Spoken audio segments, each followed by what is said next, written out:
Esa tranquilidad que tiene Ignacio, el marido de Karen, ayuda de alguna manera a aportar antecedentes para poder encontrarla finalmente. Muy buen día.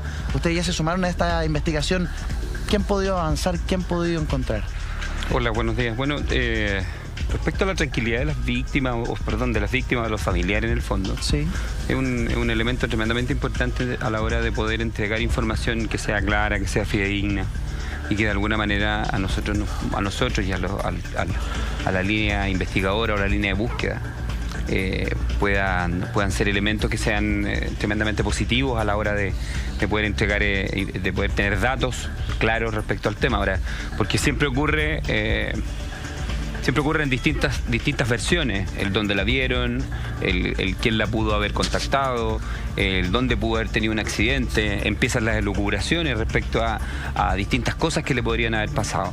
Entonces, en función de la tranquilidad que me dices tú, Eduardo, o en función de las evidencias objetivas que se tengan respecto a los últimos paraderos, se puede determinar efectivamente un punto cero, y efectivamente también se puede empezar a trabajar alguna línea en términos de qué efectivamente le pasó, porque hoy día tenemos una persona desaparecida, pero no sabemos en qué condiciones la señora Karen desaparece, y si efectivamente hay terceras personas involucradas, si fue un accidente, si fue, digamos, por mutuo propio la desaparición. Pero, Francisco, entonces, en ese sentido hay hartos elementos que se pueden ir conjugando. Se habla mucho del tema de que ella habría ido a fumarse unos cigarros, un poco a ponerse en contacto con su madre, que había fallecido hace un tiempo, y se habla de esta roca. ¿Ustedes ya fueron a esta roca donde ella, lo que yo leí en todos los artículos que sale, de que de hecho el marido habla de que ella andaba como con unos pantalones muy anchos, entonces la teoría es que porque andaba con estos pantalones un poco anchos, ella se podría haber como enredado, claro, enredado y caer. ¿Ustedes estuvieron en esta roca que se habla puntualmente donde ella habría caído? Sí. Bueno, nosotros el fin de semana, a ver, vamos a ordenarnos un poquito. Nosotros regularmente nos contactan las familias o somos requeridos directamente por la Fiscalía o por las policías. En este caso en particular nos contacta la familia, claramente, y es lo que nosotros hacemos y lo hemos conversado muchas veces en este panel. En definitiva, nosotros lo que hacemos es judicializar todo lo que nosotros hacemos. Es decir, buscamos la forma de poder autorizar, que nos autoricen, claro, en el fondo a participar, ya sea por una orden de investigar, por un requerimiento, por alguna instrucción particular o alguna solicitud especial de parte de la Fiscalía o directamente de las policías. ¿Esa es la roca en cuestión, la que ahí nos estaba mostrando Ignacio? Esa. Sí, lo que ocurre es que nosotros llegamos a la zona, hicimos una visita técnica el fin de semana en el parque. El parque es bastante pequeño comparado con otros parques, digamos pequeño el tema peatonal o el tema de la ruta que se puede hacer respecto a otros parques. Pero en definitiva es bastante complejo de poder entrar, no como cualquiera entra, digamos. Hay un sector que incluso tuvieron que poner escalas, plataformas y cosas que tenían que ver con la seguridad de la gente. Nosotros tuvimos una reunión con la Fiscalía de Los Ángeles también, en definitiva, para poder informar de esta visita técnica y que efectivamente ellos estén de acuerdo o no con que nosotros participemos en esta búsqueda. Hay una apertura y una disponibilidad de parte de la Fiscalía de Los Ángeles bastante buena, diría yo. Hay harta colaboración de la familia respecto al tema. Nos entrevistamos con gente de CONAF, con el administrador del parque, que fue muy diligente y muy claro respecto a horarios de ingreso, e hicimos una visita técnica, que esta visita técnica tiene que ver necesariamente con el primer análisis que nosotros hacemos respecto a qué pudo haberle pasado y cuáles son las características que tiene el sector, y en función de eso poder, ¿no es cierto?, empezar a generar cuáles son las diligencias que podemos, ya sea pasar un avión no tripulado, meter buzo, hacer un rastreo técnico en la zona, hacer cuadrículas de búsqueda o que de alguna manera nos puedan llevar, y también obviamente trabajar el tema tecnología, lo que tiene que ver con el teléfono, las últimas ubicaciones y cosas por el estilo que en definitiva nos puedan dar. Y aquí es donde hago un paréntesis tremendamente importante. Nosotros no buscamos a la gente desde el minuto que desaparece hacia adelante, buscamos desde el minuto que desaparece hacia atrás. Y de ahí en adelante empezamos a levantar tesis, ya sea tesis de búsqueda. Hay algunas personas que se molestan cuando hablamos de tesis investigativas porque nosotros no somos investigadores o no somos policías. Pero en definitiva sí nos sumamos a las líneas investigativas y también de alguna manera nos indican, o nosotros partimos al revés en el fondo. Partimos descartando lo que no le ocurrió. Pero en ese sentido, Claro. cuando ustedes hablan, analizan para atrás la vida de las personas, ella tenía alguna enfermedad, estaba pasando por un cuadro, estaba tomando pastillas, algo quisiera a lo mejor tener cierta saber qué le pasó, saber especular si estaba bien ella en su forma Emocionalmente. anímica, en la parte espiritual, si tenía pena, si tenía alguna razón de por qué querer estar sola, algo que dé algún indicio. Mira, En ese sentido, nosotros, como de- la verdad que ese tema lo hemos visto en términos de todo lo que tenía que ver con su vida, en términos de salud, de la cual no me voy a referir porque es un tema en curso. No olvidemos que hay niños en este proceso, Sí. hay niños que están probablemente viendo la televisión en este minuto y que están esperando que encuentren a su mamá. Por lo tanto, en función de eso, no me voy a referir al tema clínico de Ahora, de su Karen. marido aquí en el estudio contó la enfermedad que ella tiene, que está en tratamiento, que no era Problema de muy... tiroides. Tiroides, básicamente. bueno, por eso Tiroides, pregunto, claro. porque Y que no cuando me se acuerdo si estabiliza la no se tiroides- tomaba los medicamentos o recién se lo estaba tomando, pero... No, en momentos de estrés, cuando ella organizaban una feria en conjunto, en momentos de estrés ella a veces se le olvidaba. Exacto, Ya. claro. Sí, claro, pero a ver, el tema de la tiroide, por ejemplo, no son pueden ser elementos que tengan que ver con no me tomo el medicamento, me desestabilizo en términos de equilibrio, qué sé yo. Sí. Y que cada una de las cosas, cada uno de los elementos que nosotros vamos recogiendo desde la vida de las personas, en el fondo las vamos adaptando o las vamos aportando a cada una de las líneas, desde la línea de elevación, desde la línea del accidente, la participación de terceros, si es que lo hubiese, no en este caso en particular, sino que en otros de manera más genérica. Ahora, Francisco, Claro. no hablemos de Karen, sino que hablemos de el lugar. Ustedes estuvieron en el lugar y además cuando estuvo aquí la semana pasada Germán, el marido, lo describió. Sí. ¿Qué dificultades presentaba el lugar? A ver. Es que se relaciona eso de la posible descompensación que pudo haber tenido en este lugar, que es una piedra que está en una piedra, bueno, está sobre otra superficie Un poco más elevada. que pasa el río y que es una piedra que tiene mucho significado para Karen. Estamos mirando justamente detrás de donde está Ignacio, es donde supuestamente estaba Karen. Y ella llega a este punto después de haber caminado unos 25 minutos desde el lugar de ingreso, en donde el guardaparque vio que ingresó. Ya. Esta mujer sola. Hay certeza de que entró sola. Ese registro. Exacto. Hay certeza de ese registro. Me puede corregir Francisco con su investigación. Pero lo que plantea Ignacio es que una de las hipótesis que él cree es que ella puede haber perdido el equilibrio y se cayó a ese río que está ahí. Y el río te trae tanta agua en estos tiempos de deshielo Sí. que en definitiva pudo haber sido arrastrada hasta un sector conocido en el Parque del Laja en donde hay torbellinos. Y Como rápidos. se le buscó allí en un comienzo. Ya. Y es tan peligroso ese sector que el buzo dijo, no, es tan peligroso que yo no puedo acceder a ese lugar. Ah, Y es un torbellino que después, hacia adentro, tiene unas cuevas chuta. en donde han habido accidentes en ocasiones anteriores. ¿Ustedes tuvieron acceso a ese sector de Sí. los torbellinos? Sí, bueno, partiendo primero por la roca. La roca efectivamente está muy a la orilla de este acantilado, de este caída libre, que hay una caída libre más o menos como de 70 metros. 70 metros. Sí, pero capaz que voy a decir algo que no corresponda, pero yo no sé si una persona si cae de esa roca, porque primero la roca está en un sector, que son dos rocas las que ella regularmente iba, una en particular que tenía más un tema emocional con ella, pero que le llega mucho el sol. Ya. A la hora que ella llega, a la hora que en teoría llegaba ella y en el momento que se miraba hacia el río o hacia alguno de estos sectores, de alguna manera lo que hace es que en la posición que ella estaba, en esta roca en particular, o sea, fíjense hasta dónde llegamos nosotros, la posición del sol a la hora que ella supuestamente estaba en la roca, el sol le debería llegar en la cara. Sol de frente. El sol de O sea, frente. Entonces, de alguna manera, nosotros estimamos de que en ese sector ella habría adoptado una posición distinta al sol y a la roca, digamos, y que en esa posición distinta tendríamos entre la roca y donde empieza, digamos, el acantilado, debiésemos tener unos 2,5 metros más o menos de espacio de terreno. Por lo tanto, habiendo una descompensación, si es que hubiese caído desde la roca hacia el piso, existe una tremenda probabilidad de que haya caído en ese sector y no digamos, directamente hacia abajo. Precipicio.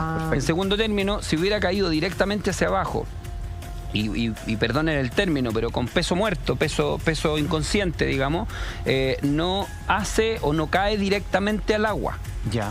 sino que cae en un sector escarpado, donde hay vegetación, donde hay piedra, y que de alguna manera pudiésemos tener una alta probabilidad por la ropa, el pantalón que se enganchara y que de alguna manera quedara en ese sector. Porque además andaba con una mochila. ¿Perdón? Además ella andaba con una mochila. Sí, y lo otro importante es que nosotros, de alguna manera, cuando hacemos este tipo de investigaciones, nosotros siempre nos llaman al final, siempre nos llaman un par de semanas después de que la gente desaparece, y que a nosotros nos encantaría que nos llamaran antes, digamos, pero es que nosotros no andamos promocionando, no buscamos gente, sino que de alguna manera son las mismas familias las que debiesen contactar, o la fiscalía o las policías. Cuando una persona cae al agua, en el caso de Eduardo, por ejemplo, Eduardo tiene sus pantalones, su camisa, su reloj probablemente, sus zapatos, tu barba, tu micrófono, en fin. Todo lo que tú tienes, cuando tú caes al agua, 50 o 100 metros más abajo, tú ya no lo tienes. La ropa también. La ropa, se fragmentan varias cosas, el reloj, la camisa, los botones, muchas veces el pelo, en fin, todos los accesorios que nosotros tenemos. Nosotros podemos ver una camisa, ¿no es cierto? Esta camisa de arrugada, por si acaso, no es que no me la plancharon. Entonces, lo que ocurre es que el puño se va a desprender, el cuello se va a desprender, y todo esto, la camisa, que es un solo camisa, se va a transformar en 10 o 15 elementos distintos. Por lo tanto, nosotros cada vez que buscamos a alguien en río, sabemos que una persona, nosotros lo llamamos escombro, con harto respeto, por cierto, pero lo llamamos escombro. Ese escombro nosotros tenemos que encontrarlo. O sea, la zapatilla, la mochila, el reloj, todo lo que tú tengas se transforma en un elemento. Y alguien dice, no, pero mire, con toda esta agua probablemente el cuerpo no está acá y ya está que... 500 partes distintas. Bueno, son 500 oportunidades que nosotros tenemos para poder efectivamente llegar al cuerpo o a la víctima de la persona que cayó. Y aquí no han encontrado nada, ni un pedacito del pantalón, de la mochila. No sé, me imagino que ella en su mochila llevaba un celular. Nada. Absolutamente nada. Y por lo que tú estás contando, Francisco, entonces también tú podrías presumir que hay participación de terceros acá. Yo no, más que decir que hay participación de terceros, nosotros no hemos descartado absolutamente nada en términos de esta línea. La hipótesis de la caída accidental o la hipótesis de la descompensación, por lo que te estoy escuchando, tú la estás descartando porque en el sitio del suceso tendría que haber ocurrido algo y no hay nada.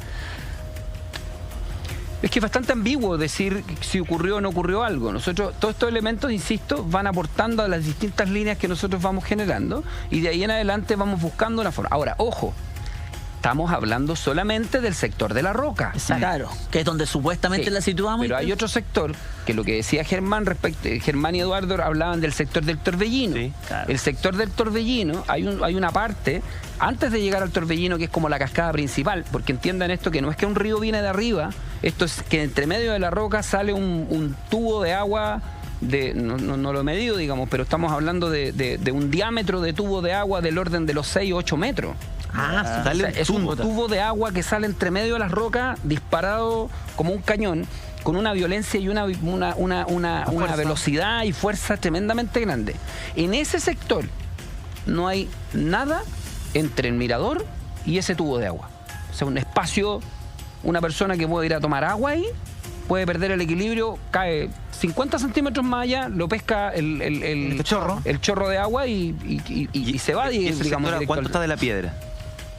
Es parte del sendero. Para llegar a la piedra hay que pasar por ahí. No, es que lo que pasa es que esto es como una vuelta, ¿no es cierto?, que se da.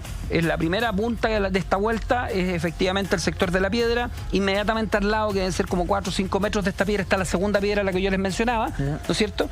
Y de ahí seguimos con otro sendero, digamos, que tienen que ser unos 50 o 60 metros, y llegamos a este sector donde nace perdón la ignorancia, pero es como un chorro de agua gigante que sale desde la mitad del escarpado de la roca. Claro, en la desembocadura de otro... Y en la desembocadura, al parecer, de una napa subterránea. Es como lo que estamos viendo ahí en pantalla, abajo tuyo. Es como ese. Claro, mira la fuerza. Es una cascada, ¿no? Pero de la mitad de la roca. Hay una parte de una cascada, pero de la mitad de la roca también sale un chorro. ¿Era más o menos así, Francisco? Sí, pero no es ese precisamente el sector donde aparece ese chorro pequeño, digamos. Este es un chorro mucho más grande, y donde se convergen dos chorros, porque uno está a este lado y el otro debe estar, qué sé yo, unos 6 o 8 metros más allá, y que caen juntos. en el sector del... Y por eso se le llama el Torbellino. Ah, ese es el Torbellino. Porque esos dos abastecen el Torbellino, en el fondo el que está abajo. Pero estos dos abastecen y se junta con otro brazo que viene por el sector y que viene precisamente en el lecho de la parte donde está esta roca, que es la que nosotros todos relacionamos con ella, digamos. Ya, pero tú has planteado algo aquí, que es posible llegar al sector del Torbellino o de este chorro de agua. Sí, por supuesto. Porque en un comienzo Ignacio hablaba de que si ella se cayó de la piedra, después El cuerpo. La agarra al río. Claro. cuerpo, la agarra al río en definitiva, y es este Torbellino la que en definitiva la podría haber trasladado a un sector de cuevas. Pero tú estás planteando algo que en definitiva pudo haber sido eso que dice Ignacio, como pudo haber sido que ella haya ido caminando a tomar agua, por ejemplo, y que se haya ahí sí caído. existe la posibilidad existe la posibilidad de perder el equilibrio y que de alguna manera al perder el equilibrio haya efectivamente... Ahora, fíjense lo que ocurre. Nosotros ¿qué es lo que hacemos con la visita técnica? Buscamos una persona con características similares que haga el mismo recorrido. Ya. Siempre hacemos lo mismo. Nosotros, eso se llama la diligencia espejo. Ya. Lo que buscamos es una persona que tenga parecidas características. Una Y lo hemos señora hecho de en San esa Pedro de edad. Atacama, lo hemos hecho en Rincona de Maipú, lo hemos hecho en distintas partes donde hemos buscado gente y que tiene que ver con este tema agreste. Y lo que hacemos en el fondo es buscar una persona con similares características para ver con qué se va encontrando. Es decir, que esa persona en primera persona nos vaya diciendo, mira, aquí es medio difícil, aquí me puedo resbalar, buscamos la zapatilla muy parecida, aquí buscamos la mochila, le damos una connotación de hacer una diligencia espejo con el fin de ir anotando y tomando nota efectivamente con qué cosas se vaya encontrando esta persona claramente en primera persona y empezar a sumarla a las distintas líneas, desde la desestabilización, desde el tropezarse, desde el tener un accidente, desde el caer a una grieta, porque hay varios sectores en el fondo el que a nosotros nos va llamando la atención en la tesis del accidente. Claro, porque se presume que ella llegó a esa roca, Claro. pero puede ser que se haya desviado, que haya querido ir a otro sector del parque, o sea, no necesariamente tuvo que ir Pudo llegar. donde se estima que llegó. Lo que ocurre es que ella tenía varias paradas distintas, discúlpame, Eduardo. Sí. Ella no iba a la roca y volvía por el mismo camino.